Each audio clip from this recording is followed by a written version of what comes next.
Tell me a ghost story that sounds completely unbelievable but is entirely true. Oh boy, you see how I look?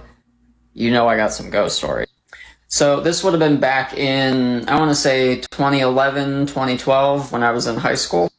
I know, this was in high school 11 years ago. I don't like to think about it either. Anyways, I used to do ghost hunting back in high school, so I made my way one summer to Gettysburg, Pennsylvania, one of the most haunted places, allegedly, in the United States. And one night, I was out on one of the battlefields by myself in the middle of a thunderstorm in the dark. Which, if you know anything about ghosts, allegedly, that's a good way to get them to show up. So anyways, one of the things you do when you're ghost hunting is if there's any noises that you hear with your own ears, you mark them in real time. That way when you're going back over your footage, you know that that's already been accounted for and that it's not something paranormal. Not to say you can't hear paranormal stuff with your own ears, but most of the time you don't. So anyways, there was some thunder that went off in the distance, and so on my little Radio Shack audio recorder, you remember when that place existed? I said, thunder, just to make note of it.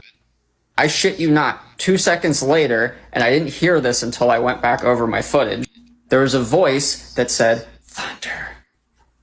And while that might be crazy, about 5 seconds after that, you could clearly hear the sound of cannons going off. And I promise you, in that moment, I didn't hear anything.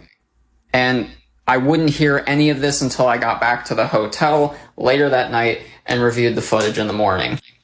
And that's only one weird thing that happened to me back in my ghost hunting days, but I'm already running over 2 minutes here, so I'll save those for another time. A ghost story that sounds completely unbelievable but is entirely true. So I'm going to tell you guys a story that happened in Mexico. As you guys know, Mexico grounds are just very high energy and their paranormal activity is just beyond. So once a year, my family and I would go during summer vacation when we were kids and teenagers. And one of the years, my cousin had gone as well. So we would just hang out every day, my cousin and I and my sister, and just be girls, you know.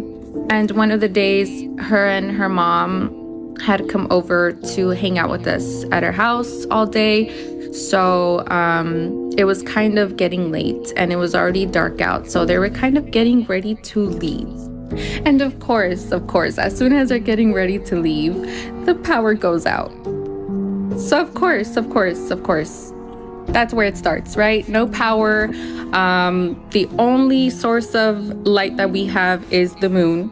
And my aunt is kind of like, wait, now I'm kind of scared to go home by myself. And my mom's like, don't worry, we'll walk you there. It's fine. So we're kind of leaving the house now. But the neighbors come out and my mom and my aunt stay behind talking to them, whatever. So my cousin and I, my sister, were like, let's just go wait for them down the hill, right? So we walk down the hill and we wait on this like little corner intersection area.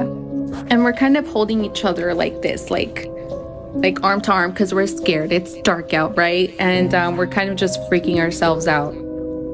And then we get this really like eerie feeling like somebody's watching us. And so we kind of turn across like behind us. And there's this like tree. There's this big tree and you can't really see underneath it because it's a shadow. It's a black shadow, right?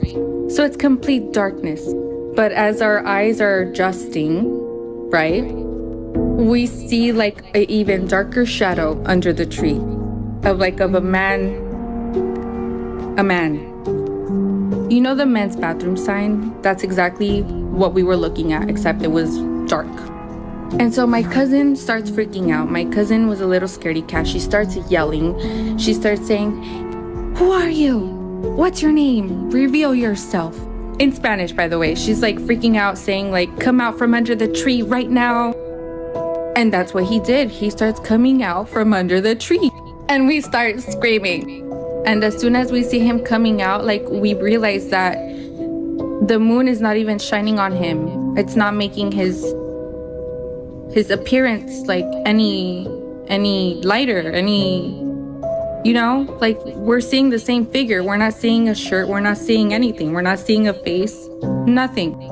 So we start yelling even more, and she starts screaming, saying, never mind, like, get back inside, like, do not follow us. And he kind of like freezes and he goes back inside like the tree. But then as we're walking away from him, he starts following us. And we still can't see a face or what kind of clothes he's wearing or nothing, just a man, like, shadow figure.